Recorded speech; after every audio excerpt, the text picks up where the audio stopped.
किसान साथियों, जैसा कि आप सबको पता है कि गेहूं में जितनी ज्यादा कल्लों की संख्या होगी उतनी ही ज्यादा बालियां होंगी और उतनी ही ज्यादा पैदावार की उम्मीद। इस साल खरीफ सीजन में किसानों ने धान की बढ़िया पैदावार उठाई है। पैदावार के साथ साथ भाव भी अच्छे मिले हैं। उम्मीद है कि आपको भी धान की फसल में अच्छा खासा फायदा हुआ होगा। दोस्तों, इस साल धान की फसल तो बढ़िया थी, लेकिन इस साल गेहूं में फुटाव कम होने की वजह से बहुत सारे किसानों की शिकायत है कि उनकी फसल अच्छी नहीं लगी है। गेहूं के पत्ते पीले हो रहे हैं, फसल में पिछले सालों की अपेक्षा उठाव कम दिख रहा है। तो दोस्तों, अगर आपको गेहूं की भरपूर पैदावार लेनी है तो इसका अभी से इलाज करना जरूरी है। बढ़वार में रुकावट के क्या होते हैं कारण गेहूं की, सबसे पहले आपको यह पता करना चाहिए कि ऐसा क्यों हो रहा है।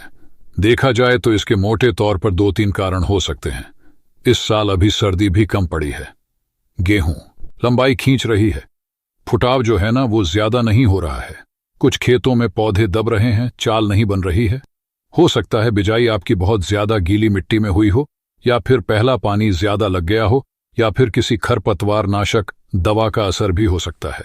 कारण चाहे कुछ भी हो, इस समय आपके गेहूं के पौधों को खास देखभाल की जरूरत है। यही समय है जब कल्ले फूट रहे होते हैं, जड़ों का विकास भी हो रहा होता है। ऊपर और नीचे दोनों तरफ बढ़वार होती है ग्रोथ के। इस दौर में पौधों के पास बहुत काम होता है। पौधे के पास सिर खुजाने की भी फुर्सत नहीं होती।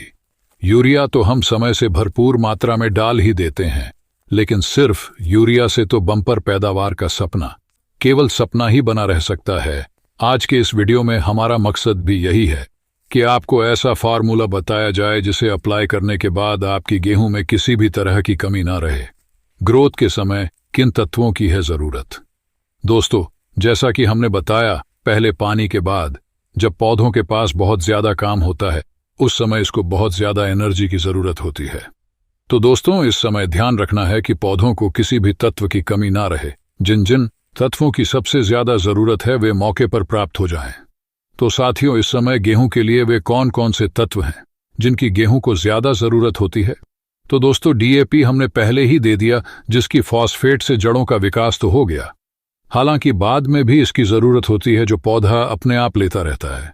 गेहूं को पोटाश की भी जरूरत होती है। इसके अलावा और भी माइक्रो न्यूट्रिएंट्स है जो गेहूं को दिया जाता है, जैसे जिंक, लोहा और मैंगनीज आदि। मैंगनीज की हमारे खेतों में बहुत ज्यादा कमी महसूस हो रही है। माइक्रो न्यूट्रिएंट्स का है बड़ा महत्व। तो दोस्तों, आज के जमाने में हम जो माइक्रो न्यूट्रिएंट्स डालते हैं ये अलग अलग फॉर्म में आते हैं, जैसे चिलेटेड फॉर्म में, आयोनिक फॉर्म में और नैनो फॉर्म में। आज हम आपको इन न्यूट्रिएंट्स को प्रयोग करने का एक नए फॉर्मूला बताएंगे जो आपके गेहूं में कल्लों की संख्या बेइंतहा बढ़ा देगा। खेत जल्दी भर जाएगा। पड़ोसी पूछेंगे कि अभी आपने क्या किया। कैसे मिलेंगे बेस्ट रिजल्ट? बेस्ट रिजल्ट के लिए आप आयोनिक फॉर्म में न्यूट्रिएंट्स का स्प्रे कर सकते हैं, लेकिन ये थोड़े से महंगे हैं और बाजार में आसानी से मिलते भी नहीं है। इसलिए आप चिलेटेड फॉर्म में जो माइक्रो न्यूट्रिएंट्स है उनका प्रयोग कर सकते हैं। इनसे भी बेहतर रिजल्ट मिल रहे हैं। ये बाजार में आसानी से मिल जाते हैं। तो दोस्तों, फॉर्मूले के हिसाब से आप 100 से 120 ग्राम जिंक चिलेटेड ले लो प्रति एकड़ के हिसाब से। 50 ग्राम मैंगनीज, ये भी चिलेटेड फॉर्म में मिलने लग गया है। इसके साथ चिलेटेड फेरस 100 ग्राम, 50 ग्राम चिलेटेड कॉपर लेकर इन्हें अपने खेत में डाल दें। गेहूं में बढ़वार का और कल्ले बढ़ाने का यही फार्मूला आपके गेहूं के वारे न्यारे कर देगा। इसके अलावा आप जो अन्य पोषक तत्व जैसे पोटाश, सल्फर तो पहले से ही डाल ही रहे होंगे।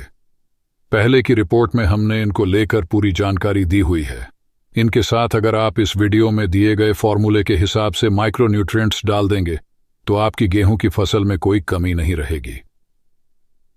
धन्यवाद।